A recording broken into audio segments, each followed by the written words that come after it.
Lisa Hutcherson, who is Vice President of Selective Search, and today's topic is red flags.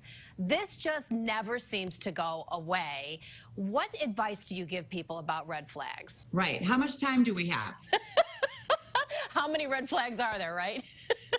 The list is as long as you can imagine. But I think the overall tip here is that you really have to follow your own gut, your own intuition when you are in a relationship, whether it be a newer relationship or one that has been long running, months, even years. You got to follow your gut. Sometimes people are not as truthful as they should be in their relationships. So, for example, they may avoid conflict. That might be a red flag. Fair? That is probably the #1 red flag. If your partner avoids conflict altogether, they cannot have that tough conversation. And trust me, they're going to be tough conversations.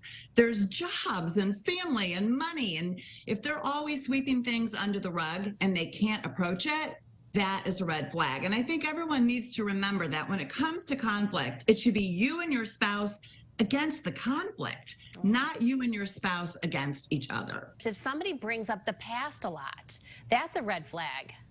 Another red flag, if your partner is always dwelling on the past, always talking poorly about past relationships, that is a red flag. They've got to be looking forward and be joyful about what the two of you share together and not comparing constantly to what was. You're right. We've had lives. We have had experiences. We have commitments.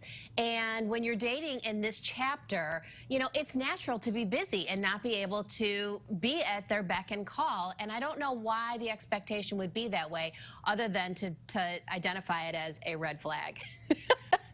Yeah, and you mentioned jealousy as well, which is also important to keep your eye on that. And when we talk about jealousy, we're not talking about, oh, jealous of some other man or woman's attention towards you. It's jealousy about good things that happen in your life, whether it be a promotion at work, a new job, a new home, whatever it is. If your partner can't be your cheerleader and get on board and give you those congratulatory wishes, if they feel more jealousy towards you than happiness, that is a red flag. That is what we mean by jealousy. All right. Again, this list goes on and on and on, but the last one that I'd like to address, and I think this is an interesting one too, especially as we're dating in this chapter of our lives, is not wanting to meet your friends or family. What's up with that?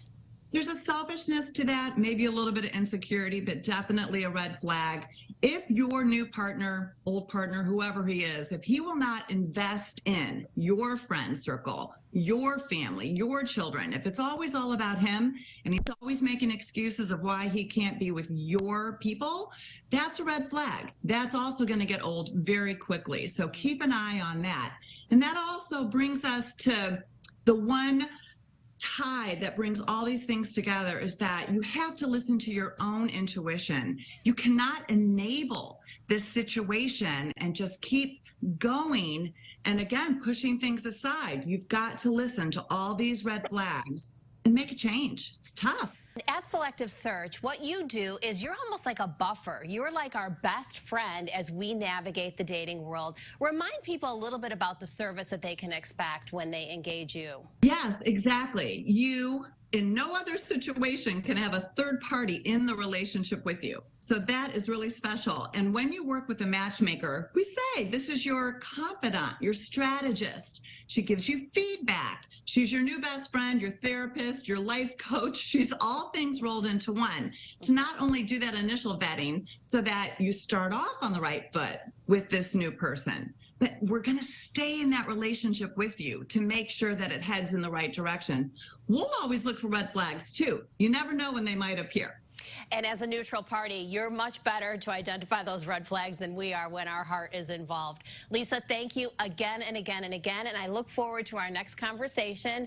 I think you're such a great help for people who are ready for love.